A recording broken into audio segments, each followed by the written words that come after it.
국회는 오늘도 21대 국회 첫 임시국회 일정과 상임위 배분 문제를 두고 줄다리기를 이어가고 있습니다. 더불어민주당은 국회법에 따라 오는 5일 의장단 선출을 위한 본회의를 열겠다는 입장인데 미래통합당은 민주당이 밀어붙이면 추경안 처리에도 협조할 수 없다며 맞서고 있습니다. 국회 취재기자 연결하겠습니다. 김대근 기자.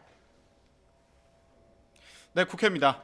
민주당 이해찬 대표가 기자간담회를 했는데요. 이 자리에서도 첫 본회의, 상임위원회 구성, 모두 협상 대상이 아니다라고 강하게 말했다고요? 네, 그렇습니다. 이해찬 대표는 오늘 오후 기자간담회를 열고 윤미향 당선인 논란과 한명숙 전 총리의 불법 정치자금 사건 유죄 확정 판결 등에 대한 의견을 밝혔습니다. 이 가운데서도 대부분 시간은 현재 여야 협상에 진척이 없는 21대 국회 첫 본회의와 상임위원회 배분에 할애했습니다.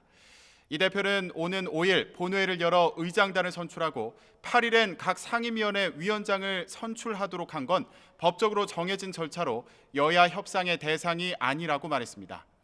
특히 대부분의 대통령제 국가에서 다수당이 전체 상임위를 맡는 것이 관행이라며 그것이 절대 기준이라고 볼 수는 없지만 국회법에 따르더라도 상임위원장 자리는 협상 대상이 아니라 투표를 통해 결정하는 것이라고 강조했습니다. 통합당이 상임위원장 배분과 국회 개원 협상을 연계하는 것을 겨냥한 것으로 민주당이 절대 과반을 차지한 만큼 표결을 통해 상임위원장 18석을 모두 가져가는 것도 가능하다는 설명으로 보입니다. 다만 여야가 서로 선의에 따라 양보하고 배려하는 경우가 많았다며 협상 가능성을 열어뒀는데요. 통합당에 우선 본회의를 열어 의장단을 선출하고 이후 상임위원장 배분 협상을 이어가라는 취지로 보입니다. 직접 들어보겠습니다. 전 상임위에서 우리가 과반 다수입니다. 과반 다수예요. 그렇기 때문에 그런 걸 자꾸 협상 대상으로 끌어들여서 시간을 자꾸 끌면은 그게 전형적인 말하자면 발목 잡기 아니겠습니까?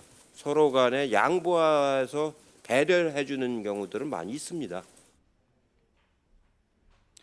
민주당은 앞서 의원총회에서 오는 5일 임시국회를 소집해 의장단을 선출하는데 만장일치로 뜻을 모았는데요. 정의당, 열린민주당 의원들의 동의를 얻어 국회 임시국회 소집 요구서를 제출했습니다. 소집 요구서를 제출한 만큼 본회의는 열리게 될 텐데요. 통합당의 입장은 어떻습니까? 네, 같은 시간 미래통합당 주호영 원내대표도 기자간담회를 열고 원구성 협상에 대한 입장을 밝혔습니다. 주 원내대표는 민주당이 5일 국회의장 선출을 위한 본회의를 추진하는 데 대해 독재 정권 시절로 돌아가겠다는 것이라며 비판했습니다. 지난 2009년 당시 야당 비서실장이었던 노영민 청와대 비서실장이 권력에 취한 정권을 언제까지 국민이 용납할 수 있을 거라고 생각하느냐고 비판했던 말을 민주당 지도부는 되새기라고 강조했습니다.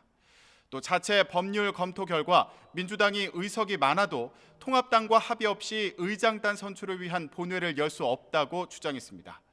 특히 국회법의 회계에 관한 규정은 대부분 훈시 규정으로 지키면 좋지만 사정에 따라 달라질 수 있는 것이라며 법대로만 할 거라면 국회는 필요 없다고 강조했습니다. 오늘 간담회 발언을 들어보겠습니다.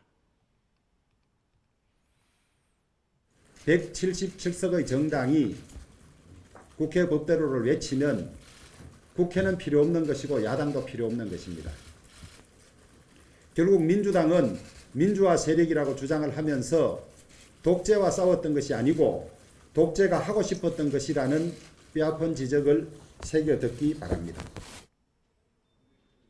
주호영 원내대표는 오전 회의에서 민주당이 5일 본회의를 강행하면 앞으로 원구성 협상과 추경안 처리에도 협조할 수 없다고 맞섰는데요. 남은 기간 여야 간 협상에 진척이 있을지 관심이 모아지고 있습니다. 지금까지 국회에서 YTN 김대근입니다.